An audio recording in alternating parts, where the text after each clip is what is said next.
So we will be talking about radiographic anatomical landmarks. So the radiographic recognition of diseases requires a sound knowledge of radiographic appearance of a normal structure. Intelligent diagnosis mandates an appreciation of the wide range of variation in the appearance of normal anatomic structure. Most patients demonstrate many of the normal radiographic landmarks, but it is rare patient who shows them all. So accordingly, the absence of none, one or two or several landmarks in any individual should not necessarily be considered as abnormal. So the normal tooth anatomy. Enamel is the densest structure found in the human body. It is the outermost radiopaque layer of the crown. So dentine is found beneath the enamel layer and surrounds the pulp cavity. So appears radiopaque and compromises the structure of the tooth. So dentino-enamel junction, or the DEJ, is a junction between the dentine and the enamel of the tooth.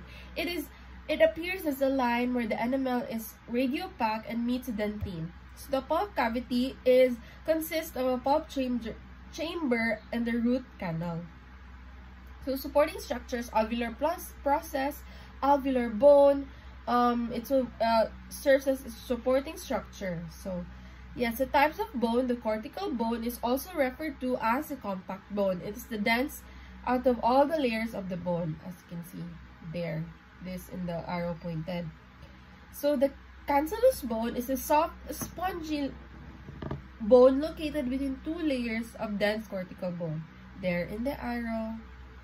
So anatomy of the alveolar bone. So it has the alveolar crest, is the most carnal portion of the alveolar bone found between the teeth. So it also has a radiographic appearance, and it has a lamina dura. And the radiographic appearance is lamina dura appears as dense as radiopaque line that surrounds the root of the tooth.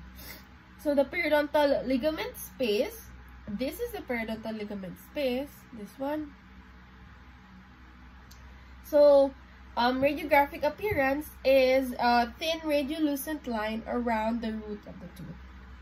So the periodontal ligament space appears as thin and radiolucent in a line. So the normal radiographic landmarks, so the maxilla incisor region, so the landmarks are incisive foramen, median palatal suture, nasal cavity, superior foramina, and the nasal palatine canal, lateral fossa. So the anatomical landmarks are the nasal septum, floor of the nasal cavity, anterior nasal spine, inferior nasal conchae. So these are the superior foramina of the nasopalatine canal, this one. And this is the median palatine suture. Median palatine suture, it's the center line. So on the maxillary periapical radiograph, the lateral fossa appears as a radiolucent area between the maxillary canine and the lateral incisor. So nasal cavity appears as a large radiolucent area above the upper incisors.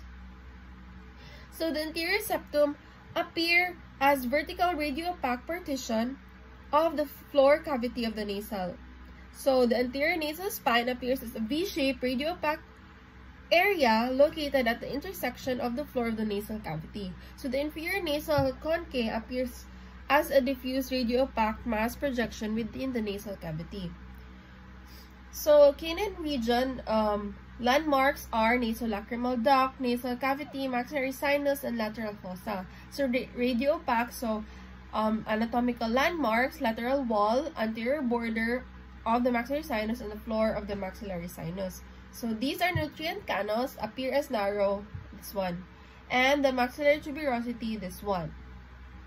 So heminal process, a small hook-like projection of the bone located at posterior to the maxillary tuberosity. The radiographic appearance of the humulus varies in the length, shape, and width. That is all. Thank you.